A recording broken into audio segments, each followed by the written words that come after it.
¿Cómo Bless pasó de ser un ladrón a ser uno de los reggaetoneros colombianos más grandes de su historia? Imagínate esto.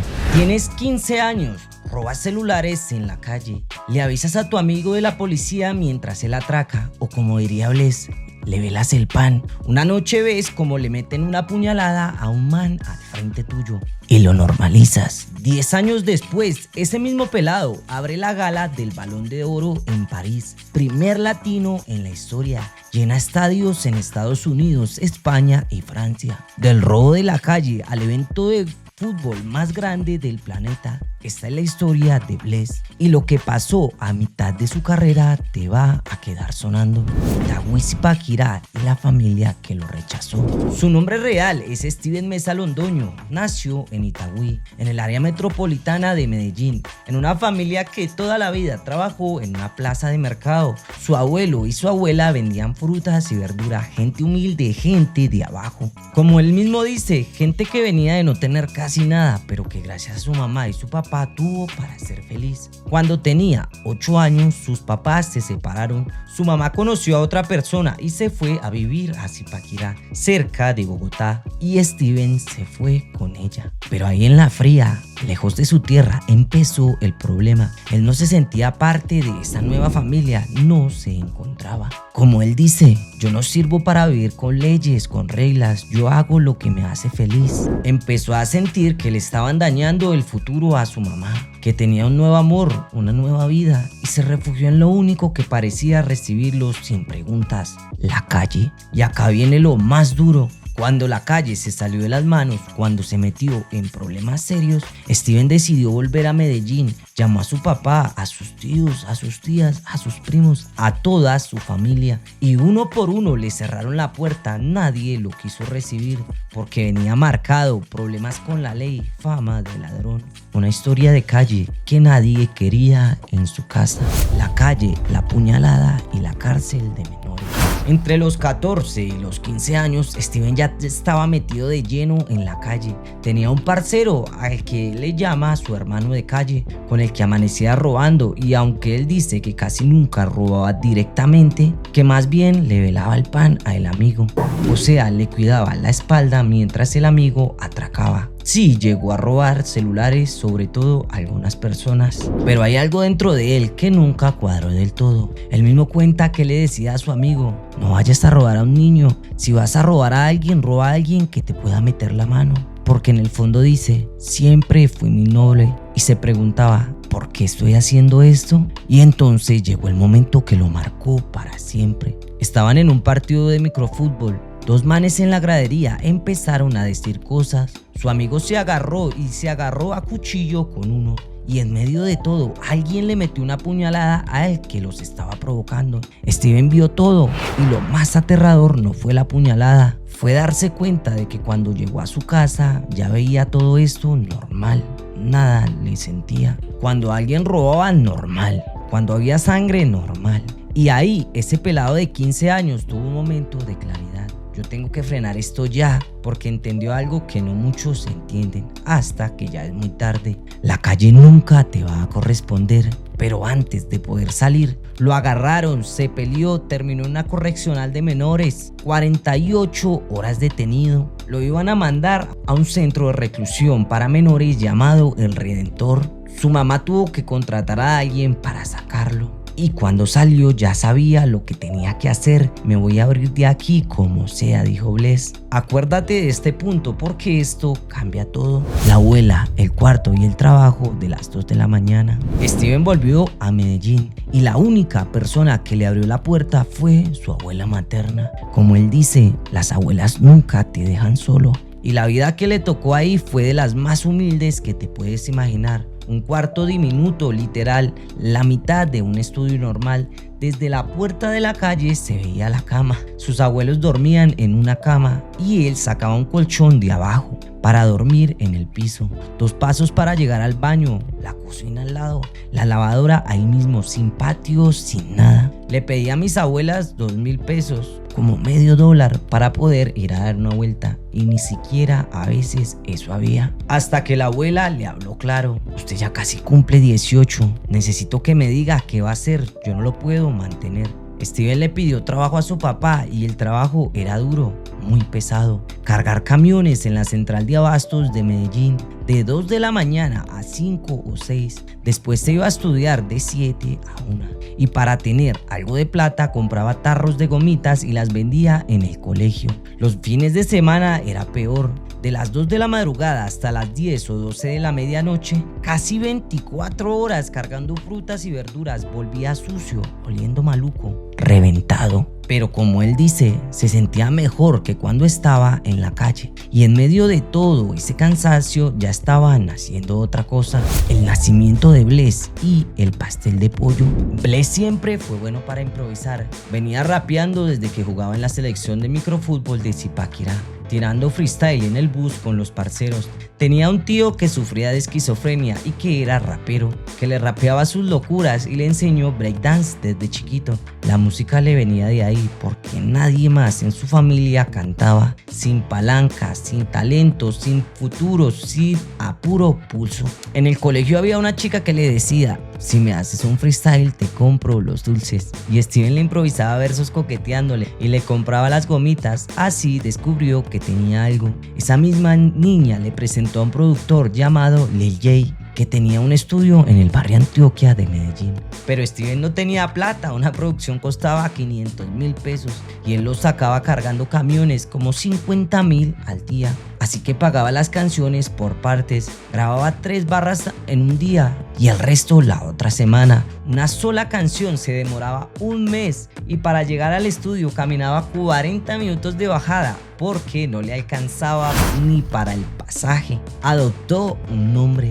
Antes era STNMC, de sus días de batallas de rap, pero él quería cantar reggaetón y ese nombre no le servía. Tenía un tatuaje que decía Blessing, bendiciones, porque es católico y cree mucho en Dios. En el colegio le decían: bendiciones, vendeme un dulce, vendeme una gomita, cántame un freestyle, y de ahí salió Bless el bendito. Acá aparece el personaje clave, Dímelo Jara, un amigo que iba a ser futbolista profesional, que ya había firmado para irse a jugar a México, pero que lo devolvieron del aeropuerto por no ponerse la vacuna de la fiebre amarilla. Su sueño de fútbol se terminó ese día y Steven, que estaba grabando los créditos de su canción, le dijo: dímelo Jara, desde el barrio Antioquia, y le propuso: usted no está haciendo nada, yo estoy en la música, ¿por qué no se vuelve mi manager? Y montaron una película completa, una ficción. Bless el artista, Jara el manager y un tercer amigo, José, como el seguridad. Ninguno cobraba. Empezaron a ir a colegios a cantar, pidiendo que solo les dieran para los pasajes y la comida. ¿Y sabes cuánto les pagaban en muchos de esos colegios? Un pastel de pollo y una gaseosa. Eso era todo. La ropa que usaba Bless ni siquiera era suya, era de Jara, su manager, que usaba una talla menos, le quedaba apretada. Los tenis los pegaba con Super Bonder. Cuando se le despegaban, las gorras eran prestadas. Tenía mucho acné, muchos granos en la cara, le decían el barroso. Pero Bless hizo más de 500 colegios, cantando casi gratis, con un sonido que ni se escuchaba, gritando para tapar el micrófono malo. Y de ahí fue donde cogió cancha, donde aprendió a manejar un escenario. Mientras tanto, su primera canción, Una, se le había vuelto viral en Facebook sin que él lo buscara. La gente de su WhatsApp la compartió toda y la cosa empezó a moverse. El contrato clave y el milagro de la pandemia. Cuando empezó a sonar, llegó una compañía que lo quería firmar y con ella un contrato. Pero Bless, que venía de la calle y sabía las mañas, lo leyó con cuidado y encontró una trampa. El contrato decía que si él grababa una canción en el estudio de ellos, el 80% del máster era para la compañía y encima tenía que pagarles $1,000 por producción. Solo le quedaba el 20%. Pero había una letra pequeña que lo cambió todo. Si grababa la canción fuera del estudio de ellos, el 80% era de él Así que Bless hizo lo más inteligente, iba al estudio, saludaba y se iba. No grababa ni una canción ahí, grababa todo en su teléfono, en un iPhone prestado o en otros estudios. Como él dice, yo iba a saludar y no iba más, no firmó la esclavitud.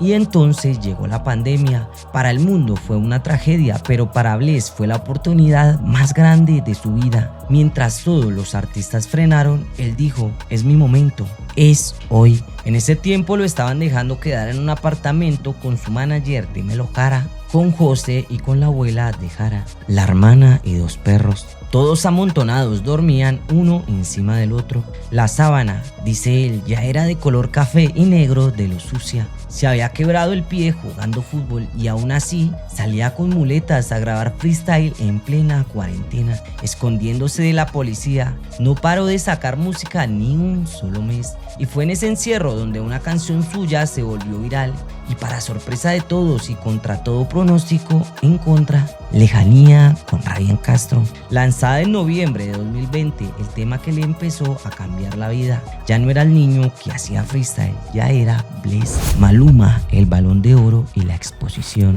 Después de Lejanía vino Imposible. Bless empezó a llenar discotecas, pasó de cantar en colegios por un pastel de pollo a cobrar de verdad. Pero el salto definitivo tenía nombre, Maluma. En mayo de 2021, en plena pandemia, Maluma, que acababa de grabar con The Weeknd, escuchó Imposible y decidió montarse al remix sin pedir nada a cambio. Y para entender por qué eso fue tan grande hay que saber una cosa. En Colombia durante años casi ningún artista grande colaboraba con un artista emergente. Había un ego, un recelo y Maluma rompió esa regla. Y Bless lo llama hasta hoy su papá en la música, no porque lo haya creado, sino porque le abrió la puerta que nadie le abría. A partir de ahí todo explotó, giras por Estados Unidos, Queens, New Jersey, Tampa, Orlando, Miami, todas vendidas.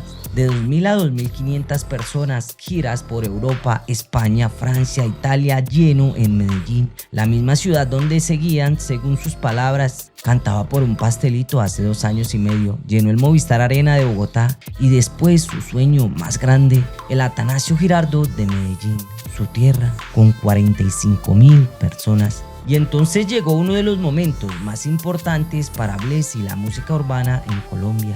22 de septiembre del 2025, París, la gala del Balón de Oro, el evento más importante del fútbol del mundo en el Teatro del Castillo.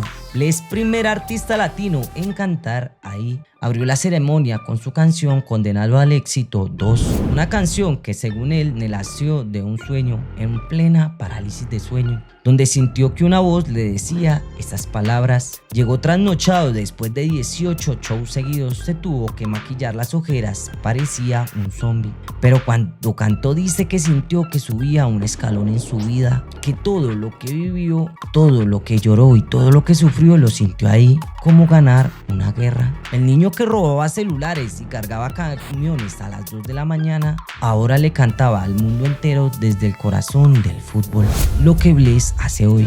Pero hay algo que distingue a Bless de muchos que llegan a la fama. No se le olvidó de dónde viene y no lo dice solo de boca. Su filosofía es clara. Si yo crezco, todos los que estuvieron conmigo crecen desde cero, y lo cumple. A los amigos que estuvieron desde el principio les regaló carros, les dio trabajo, los puso a manejar empresas. Como él dice, en vez de estar en la esquina vigilando quién es la policía, mejor lavando carros, ganándose la plata legal. Hoy Bless no es solo cantante. Junto a Jara construyó un imperio. Dímelo Jara con tienda de ropa, empresas y hasta una rama de futbolistas deportivos. Compró equipos de fútbol en Europa, el Bendicen en Dinamarca y el Coquense en España. Trabaja con Atlético Nacional, el equipo de sus amores, y montó su torneo en el barrio, el Kiosco, en ese mismo barrio Antioquia que él convirtió en un punto turístico con pantallas que parecen Times Square, y mantiene un ritual que lo dice todo. Cada diciembre durante una semana vuelve al barrio, le da regalos a más de 1.000 niños le da comida, baño y ropa a los habitantes de calle. Los motilan, los visten, los arreglan, porque como dice, diciembre es para devolverle al pueblo lo que ellos le dieron durante todo el año. Pero ojo, porque la historia de Bless no es un cuento de hadas perfecto. Él mismo reconoce que carga mucho odio alrededor, mucha gente que habla de él sin conocerlo, polémicas constantes, y responde con su filosofía cruda. A veces actúa por impulso, no es capaz de sonreírle a alguien si su corazón no lo siente. Por eso hasta el mismísimo Arcángel, su ídolo de toda la vida, le dio un consejo que no se olvida: no te busques enemigos poderosos. Pero quizás lo más bonito de toda esta historia es lo que él dice cuando le preguntan qué le diría al niño que vendía dulces, y responde que ese niño sigue con él, que cuando logra algo, cuando se compra una camisa cara, vuelve y se acuerda del pelado que no tenía un solo par de tenis, el mismo pantalón y las gorras prestadas. Y eso es lo que le mantiene los pies en la tierra. Del robo de la calle a llenar estadios, de la cárcel de menores al Balón de Oro, del pastel de pollo a las giras por el mundo, de dormir en el piso de un cuarto a regalarle carros a su gente. Y la pregunta que deja esta historia es para ti. Cuando alguien viene de abajo y llega a lo más alto, ¿qué fue de verdad lo que lo salvó? ¿La música? ¿La disciplina? ¿O nunca olvidarse de dónde venía? Comenta qué opinas. En mi canal puedes ver otros documentales como La maldición de la vendedora de rosas o la historia de Cejas Negras. No te olvides seguirme para más historias de calles reales sin filtro. Muchas gracias.